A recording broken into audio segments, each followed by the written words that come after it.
Hello po, good morning. Are you excited to hear the word of the Lord today? Wow!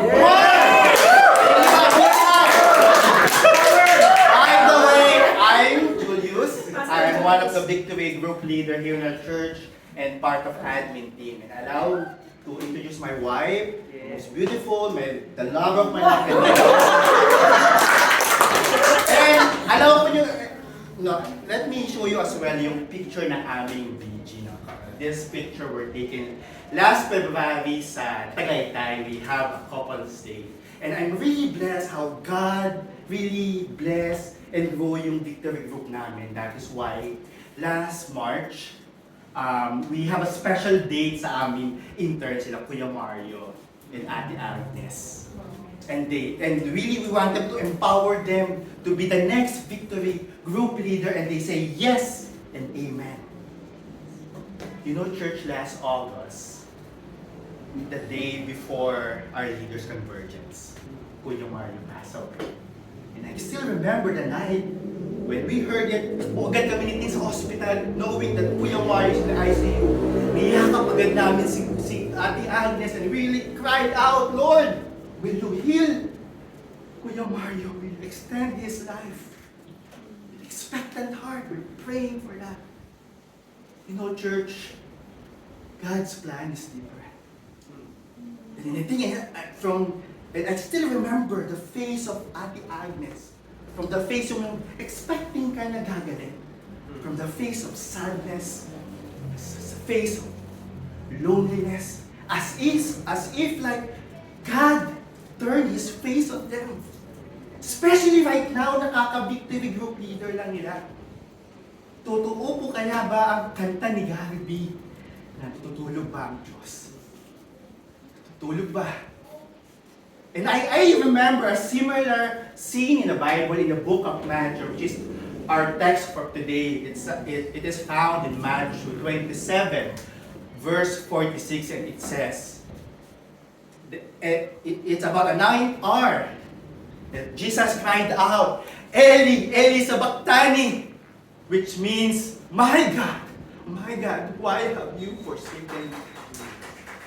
You know, church, during this time, nasa Calvary siya, and this is the most difficult part of Jesus' ministry. Jesus was mocked, His garment was taken away, divided, and they cast slap on it. He was crucified and humiliated. O Jesus, kung ikaw talaga ang anak ng Diyos, tawagin mo yung mga anghel at magpatulong ka. And they will all laugh. Alam nyo, during this time, Jesus knew that this will happen. Jesus knew because this is an agreed plan between Him and the Father and the Holy Spirit. And when Jesus said this, na-confused po talaga ako. Do really Jesus feel abandoned? Kasi kung yun ang nararamdaman ng Panginoon, that will validate that sometimes in our life, we feel like God is not there. When we're praying for healing, we're praying for provision, sometimes God is so quiet. And I'm really crying out, Lord, teach me what this verse really means. And God opened my eyes. As we read the verse again, it says, my God, why have you forsaken me? Wait, my God, this is very crucial because during the ministry of Jesus addressed God the Father as Father, Abba, may relationship talaga. And during this time as well, the Jews knew this familiar line. This is very familiar with them because this is the first verse of Psalms 22, where it says, my God, why have you forsaken me? And if you will read the whole chapter, that agonizing person was mocked. His garment was removed, and they cast slap on it, was nailed, and humiliated. Sounds familiar, right? Psalms 22 is a prophecy of crucifixion, But it doesn't end there. Because in the latter part, in Psalms 31, it mentioned there, they shall come and proclaim His righteousness to the people yet unborn, that He has done it. It is finished. God, Jesus as a Messiah will rise again, and His name will be lifted up, and His name will be glorified.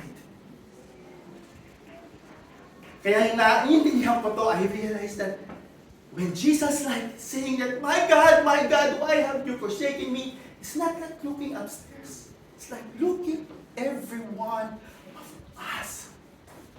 It's like saying, even in the last breath, He is reminding us who He is.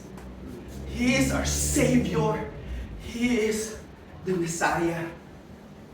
That is why sometimes if you feel alone, you feel like may mga prayer ka na hindi sinasagot. Or minsan, you're in a part of the ministry na gusto mo nang sumuko. Hindi ko makita. God is reminding you right now who Jesus is. Jesus is the rock, our fortress. Jesus is our Prince of Peace, our Comforter. Jesus is our Redeemer. Jesus is the one who reunited us to Christ. Jesus is Christ. Jesus is Christ. That is why, church, this is my challenge to every one of us.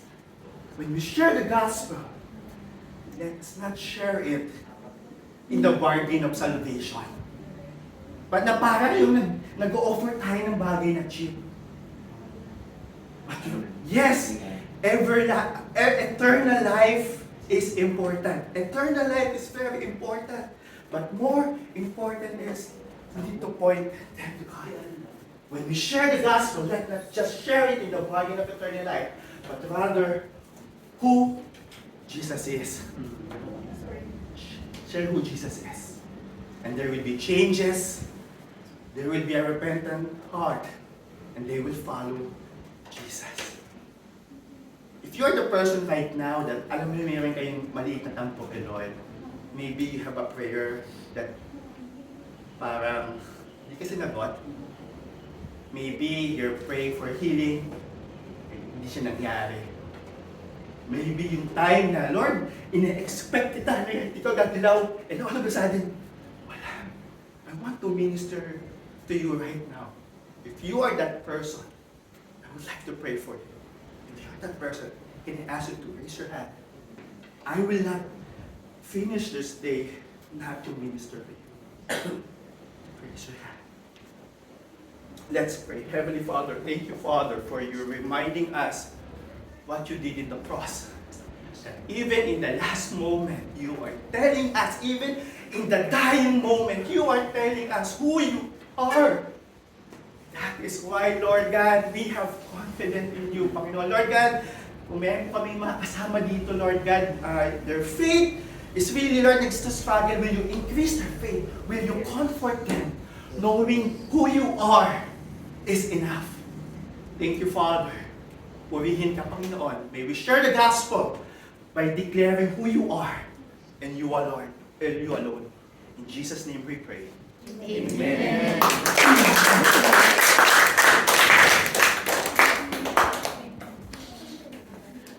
Coaches and pastors, you may share our feedback for kids.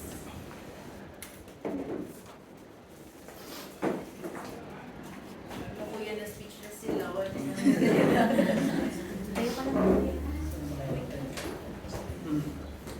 Julius, okay na sana pero ginalingan mo eh. But kidding aside, bro, you did really well. When I was listening, yung how you delivered it, talaga na-differentiate yung preaching sa teaching.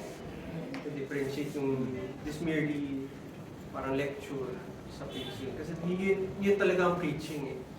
Meron nagpi-preach, pero tunog nagti-teach, nagde-lecture. But yun talaga yung nag-stand out. Yung how you, ano ba, yung ramdam ko yung preaching.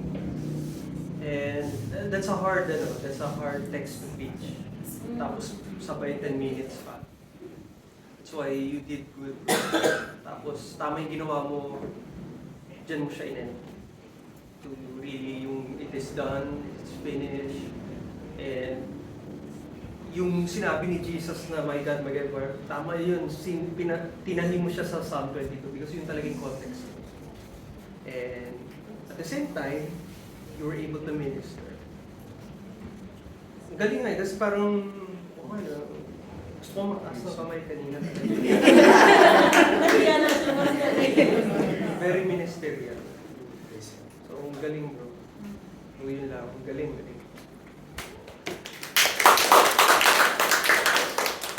Siyempre, ano na siya, gospel-centered na siya. So, alam mo hindi siya gospel-centered, si Jesus Christ na yung pinag-picture. Very minor and minimal. Medyo bother na sa may nakapako sa post. We do not typically use ganyang images. Ano siya, long Like talaga. cross na lang.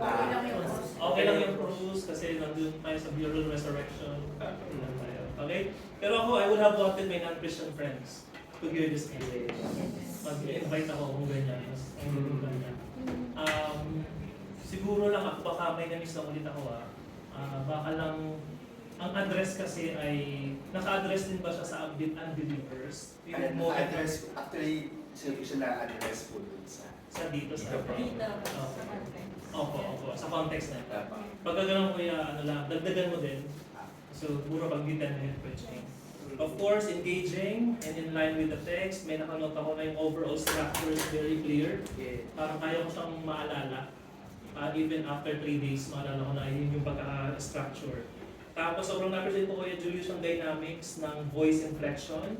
And nagpo-post ka to avoid really ums and parang may effort na gano'n. As of course, the body language na-enhance lalo yung sermon. Hindi siya nakaka-distract, malaki, pang big crowd yung ano yung gano'n mo. Pero hindi siya nakaka-distract. And nakikabor na din. Salamat sa Lord. Puli na din. Teka lang sorry kasi po, singit ko lang minsan kasi bro, sa kahit victory weekend na ang tinuturo cross, minsan nahihit pa kami sa hindi Christocentric yung ano namin. So hindi ko alam kung naiintindihan ba nila ang Christocentric o hindi. Pero bakit cross na yung tinuturo namin, pero ang baba pa rin ang score namin sa Christocentric.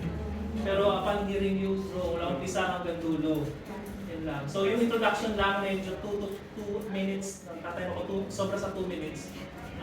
Nagsana konti doon, pero very powerful naman. So overall, tapos appreciate ko rin yung pag-dress up.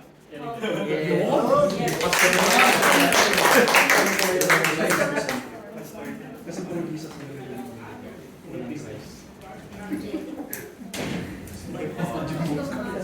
Pwede na ako sa sitaw. Yan ang next time ko mga picture. Next time.